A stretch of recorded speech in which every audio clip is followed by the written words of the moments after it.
I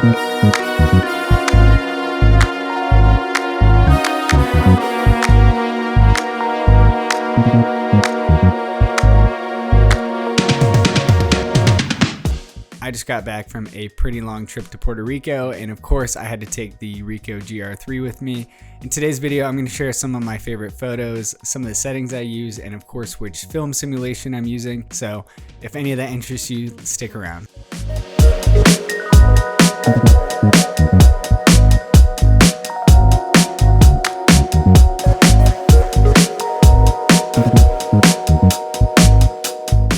Hi, my name is Cole Chase. I'm a full-time electrical engineer and part-time creator that makes videos here on YouTube. So the first thing I want to discuss is which film simulation recipe I'm using. In the last video, I had quite a few people commenting, asking which simulation I'm using, and a couple people on social media. So I wanted to make sure to go ahead and get that knocked out first.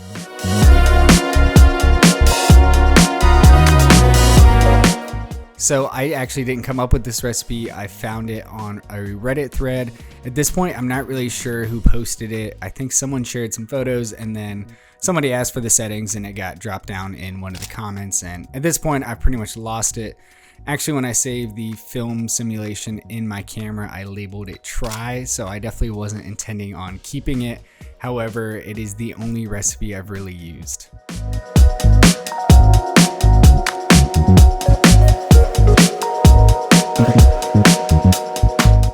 What's really nice about this film simulation recipe is that it is great for cloudy and sunny days. I wasn't really sure at first because setting the camera to an auto white balance with some of the colors preferences selected, I wasn't really sure, but I absolutely love the photos coming out of this camera. It makes sense when you look at some of the settings in there with the clarity reduced and the saturation turned up. It definitely produces those nice dreamy photos, and yeah, there's a reason this is the only recipe I've really used.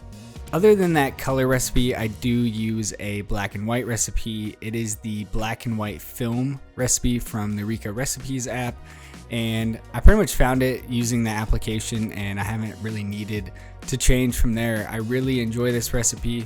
If any of you have suggestions about which recipe I should try next, definitely throw them down in the comments below.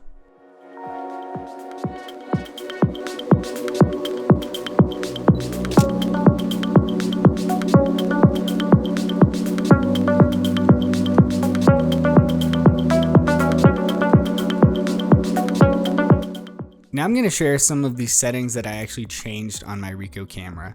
So the function key, I am using that to select my AE metering mode. I definitely bounce a lot between the multi-segment and the highlight weighted metering modes. Definitely depends on what you're taking photos of. If you're really looking for those nice contrasty photos with really bright highlights and really dark shadows, that contrast, then I'm definitely switching to the highlight weighted metering. But there's a lot of times when I'm taking photos indoor or there's just some weird backlighting, I definitely do go with the multi-segment metering mode in that case. And because it is something that I constantly needed to change, I went ahead and just assigned it to the function key. Another button that I reprogrammed is on the right numpad, the timer/shooting mode selector.